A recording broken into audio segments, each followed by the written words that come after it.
भक्तों, ओम नमः शिवाय, श्री शिवाय नमस्तुभ्यं, जय श्री महाकाल। जी हाँ भक्तों, क्या आपके भी घर में कोई ऐसा व्यक्ति है जो कि बहुत ज़्यादा नशा करता है?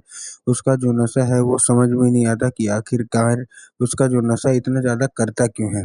आप उसके नशे से बहुत ज़्यादा परेशान हो चुके हैं, आपको समझ में नहीं आ रहा कि आखिरकार ये जो व्यक्ति है इतना ज़्यादा नशा करता क्यों है? आपने उसके नशे के पीछे क्या कुछ नहीं किया, बहुत अच्छा उसको डॉक्टरों को दिखा चुके हैं, बहुत ज़्यादा उसकी दवाइयाँ करवा ली हैं, लेकिन फिर भी उसका जो नशा है, वो छूटने का नाम ही नहीं ले रहा। तो ऐसे में कौन-सा उपाय करें, ताकि उसका जो नशा है हमेशा-हमेशा के लिए छूट जाए? आज की इस वीडियो के माध्यम से हम आपको बताने वाले हैं कि आपको करना क्या है। तो बस उपाय ध्यान से सुन के अच्छे से करिएगा ज़रूर। अगर आपने आज का ये उपाय ध्यान से सुन के और अच्छे तरीके से कर लिया, तो अवश्य रूप से आपके घर का जो कोई भी व्यक्ति है, जिसका भी नशा नहीं छूट रहा, अवश्य रूप से उसका जो नशा है वो छूटेगा ही छूटेगा। देखिए, आपको पता है कि पूज्य गुरुदेव की जो कथा होती है, उसमें लाखों की भीड़ आती है। कैसे भीड़ आती है? लाखों की भीड़ आती है। और जब गुरुदेव की कथा में लाखों की भीड़ आती है, तो वहाँ ज़्यादातर जो भक्त होते हैं, वो क्या करते हैं, पत्र के द्वारा अपनी मनोकामना गुरुदेव तक पहुँचाते हैं। तो अभी गुरुदेव की कथा चल रही थी, आज से 4 से 5 महीना पहले की बात है।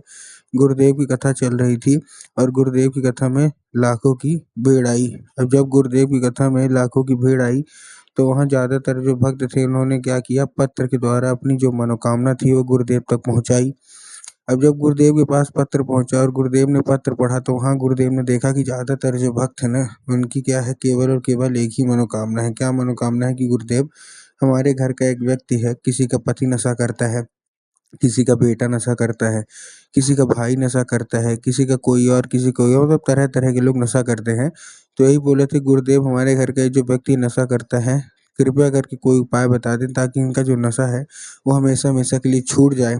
अब जब गुरुदेव ने देखा, तब गुरुदेव ने 2 से 3 उपाय बताए और कहा, केवल और केवल ये उपाय कर लेना, तुम्हारे घर का जो भी व्यक्ति है, जो भी सदस्य है, जो कोई भी बहुत ज़्यादा नशा करता है ना, अवश्य रूप से उसका जो नशा है वो छूटेगा ही छूटेगा, मात्र ये उपाय कर लेना बस। अब जब गुरुदेव ने उपाय बताया, तो लोगों ने जा जा के इस उपाय को घर में करना शुरू कर दिया। अब जैसे ही लोगों ने जा के इस उपाय को घर में करना शुरू कर दिया, वही लोग गुरुदेव की कथा में मात्र 1 से डेढ़ महीने बाद वापस आए। अब जब वही लोग गुरुदेव की कथा में वापस आए, तो उन्होंने क्या किया, फिर से एक बार गुरुदेव को पत्र लिखा। लेकिन ये वाला जो पत्र था, ये गुरुदेव को धन्यवाद के रूप में पत्र था, कि गुरुदेव धन्य हो आपका, आपके द्वारा बताया गया उपाय हमने कर लिया है। हमारी सारी सारी इच्छा मनोकामना पूरी हो गई है। हमारे घर का जो व्यक्ति था, जिसका जो नशा है, बहुत ज़्यादा नशा करता था ना, अब वो नशा करना भी छोड़ दिया है। और ये केवल और केवल आपके द्वारा बताए गए उपाय के कारण ही हुआ है। आपका कोटि-कोटि धन्यवाद। तो देखिए, जो लोग भी मेरी आवाज़ अभी सुन रहे हैं ना, अगर आपको भी जानना है कि आखिर ऐसा कौन-सा उपाय है जिसको करने मात्र से जो नशा होता है, नशा करने वाला व्यक्ति होता है, वो नशा करना छोड़ देता है और पूरी तरह उसका जो नशा है जड़ से ख़त्म हो जाता है, तो चलिए हम बताते हैं आपको आज की इस वीडियो के माध्यम से कि आपको करना क्या है। तो बस उपाय ध्यान से सुन के अच्छे से करिएगा ज़रूर कि आपको करना क्या है। अगर आपने आज का ये उपाय ध्यान से सुन के और अच्छे तरीके से कर लिया, तो अवश्य रूप से सारी की सारी इच्छा, सारी की सारी मनोकामना पूरी होंगी और आपके घर का जो व्यक्ति है ना, उसका जो नशा करने की इच्छा है, वो भी जड़ से समाप्त होगी ही होगी। क्या करना है, कैसे करना है, पूरा आपको बताने वाला हूँ, ठीक? लेकिन उसके पहले चैनल पे अगर पहली बार आए हैं और आवाज़ मेरी पहली बार सुन रहे हैं, तो वीडियो कर दें लाइक और चैनल को भी कर लें सब्सक्राइब, ताकि पूजनीय पंडित प्रदीप जी मिश्रा के रोज़ नए-नए उपाय, जो कि मैं उनकी कथा से सुनता हूँ, श्रवण करता हूँ, सबसे पहले मैं आपको प्राप्त करा सकूँ, ठीक? तो देखिए, जो हमारा सबसे पहला उपाय है, इस उपाय में 3 काली मिर्च लेना है और 1 धतूरा लेना है। क्या लेना है? 3 काली मिर्च लेना है और 1 धतूरा। अब देखिए, काली मिर्च और काली तिल में ना बहुत सारे लोग कन्फ्यूज़ होते हैं कि काली मिर्च लें कि काली तिल लें, हमको थोड़ा साफ-साफ बताइए। तब गुरुदेव ने साफ-साफ बताया है कि आपको क्या लेना है, आपको काली मिर्च लेना है और साथ में आपको 1 धतूरा लेना है और ये लेके पहुँच जाना है कहाँ, सीधा-सीधा शिव मंदिर। ये करना किसको है? जो व्यक्ति नशा करता है उसको करना है, ठीक? पहुँच गए? पहुँचने के बाद दक्षिण दिशा में खड़ा हो जाएँगे और उत्तर की ओर अपना चेहरा कर लेंगे। अब देखिए, दक्षिण और उत्तर भी बहुत सारे लोगों के मन में कन्फ्यूज़न रहता है कि दक्षिण क्या है, उत्तर क्या है, हमको थोड़ा साफ-साफ बताओ। तब गुरुदेव ने साफ-साफ बताया कि आप जिस भी शिव मंदिर जा रहे हैं ना, उस शिव मंदिर का जिधर साइड जलाधारी होगा, मतलब जिस दिशा में, आपको अपना चेहरा उधर साइड करके खड़े हो जाना है, ठीक? खड़े हो गए, खड़े होने के बाद आपको क्या करना है, एक नाम लेके, कौन-सा? महादेव का बहुत ही सुंदर सा नाम है श्रम्भेश्वर महादेव। तो आपको करना क्या है, चुपचाप आपको श्रम्भेश्वर महादेव का नाम लेके और उन्हीं का स्मरण करके आपको क्या करना है, चुपचाप अर्पित करा देना है बस।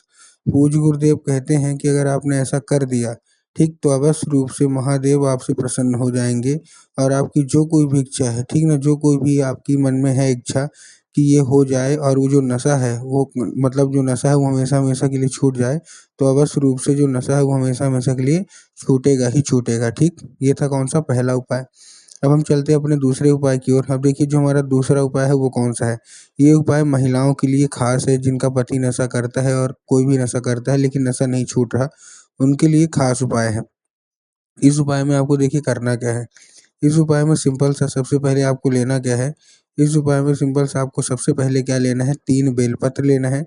3 बेलपत्र के साथ-साथ आपको 1 लोटा जल लेना है, ठीक? तो 1 लोटा जल ले लिया। अब 1 लोटा जब आप जल लेंगे, तो जल आपको ध्यान रखना कि तांबे के लोटे में जल होना चाहिए सबसे पहले। किसमें होना चाहिए? तांबे के लोटे में क्या होना चाहिए? जल होना चाहिए। बहुत सारे लोग तांबे के लोटे में जल नहीं लेते हैं, तो आपको सबसे पहले तो तांबे के लोटे में आपको जल लेना है, ठीक? तो आपने तांबे के लोटे में जल ले लिया। तांबे के लोटे में जल लेने के बाद आपको क्या करना है, उसके साथ-साथ जो जल है वो आपके घर का होना चाहिए, इस चीज़ का भी आपको ध्यान रखना है। तो आपने घर का जल ले लिया तांबे के लोटे में, उसके साथ-साथ जब आप बेल पत्र लेंगे तब आपको ध्यान रखना है कि जो बेल पत्र है, वो कहीं से भी कटा-फटा या खंडित बिल्कुल भी नहीं होना चाहिए। बहुत सारे लोग गलती यही करते हैं कि जो बेल पत्र है ना, वो ले लेते हैं, एक पत्ती को ही बेल पत्र मान लेते हैं, जो कि गलत है। तो आपने अच्छे से ले लिया। अब लेने के बाद आपको करना क्या है, पहुँच जाना है कहाँ, सीधा-सीधा शिव मंदिर। शिव मंदिर पहुँचने के बाद सबसे पहले आपको जो बेल पत्र है वो आपको अर्पित करना है।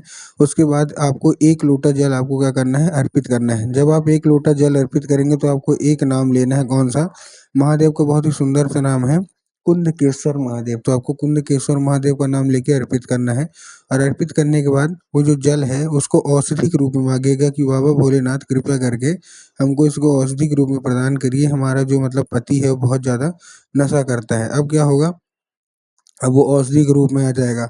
अब जब वो जल जलाधारी से नीचे आए, तो आपको किसी भी दूसरे पात्र में भर लेना है, कोई भी कटोरी हो, कोई भी ग्लास हो, आपको क्या कर लेना है, भर लेना है उसको। भर लिया, अब भरने के बाद उसको लेके आ जाइए घर। अब घर आने के बाद वो क्या है, वो साधारण जल मत समझिएगा उसको, वो साधारण जल नहीं रह गया, वो औषधि वाला जल बन गया है। तो उसको आपको करना क्या है, जो औषधि वाला जल है, उसको आपको लेना है और उसी व्यक्ति को क्या करना है, पिला देना है, जो कि आपके घर में नशा करता है। अब देखिए अगर साधारण रूप से पीता है तब तो अच्छी बात है, लेकिन बहुत सारे लोग पीने से मना भी कर देते हैं कि हम ये नहीं पिएँगे। तब आपको क्या करना है, चुपके से पिलाना है। चुपके से कैसे?